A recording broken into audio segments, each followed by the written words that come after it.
నేను ఎప్పుడు కూడా ఎక్కువ సంఖ్యాబలాన్ని నమ్మను. 1,00,000 మంది 1,00,000 మెదడులను కదిలించగలిగే శక్తి ఉన్నాను ఒక నమ్ముతాను నేను. లేదంటే 10 మందిని ప్రభావితం చేయగలిగే నాకు ఒక జన సైనికుడు చాలు.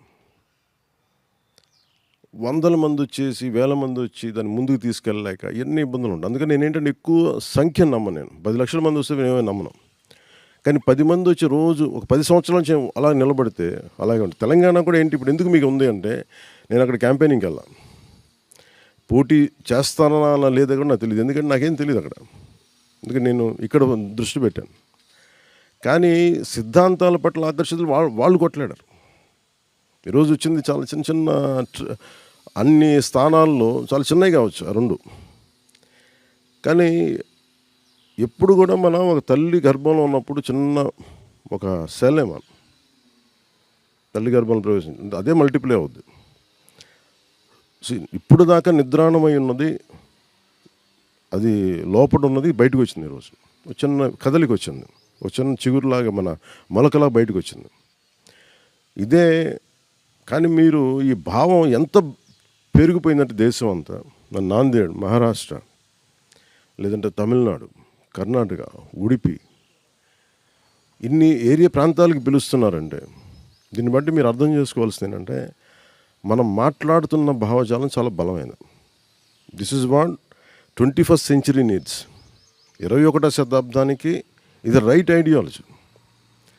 అంటే మీరు భావాన్ని నేను అంటున్నా. చాలామంది ఇప్పుడు తెలంగాణలో కూడా నాకు చాలామంది ఏం చెప్తారంటే, మీరు ఆంధ్ర పార్టీ ఇదని మాట్లాడతాను. ఎవరన్నా మన వాళ్ళు ఏం చెప్తారంటే, మన తెలంగాణ జన సైనికులు, మరి కాంగ్రెస్ ఎక్కడి నుంచి అనుకోవాలి, ఢిల్లీ పార్టీ అనుకోవాలి, లేదంటే కూర్చోబెట్టి మరి బీజేపీ గురించి ఏమనుకోవాలి, లేదంటే కూర్చోబెట్టి బీఆర్ఎస్ లాంటి పార్టీ తెలంగాణ రాష్ట్ర సమితి కాస్త భారతీయ రాష్ట్ర సమితి అయింది.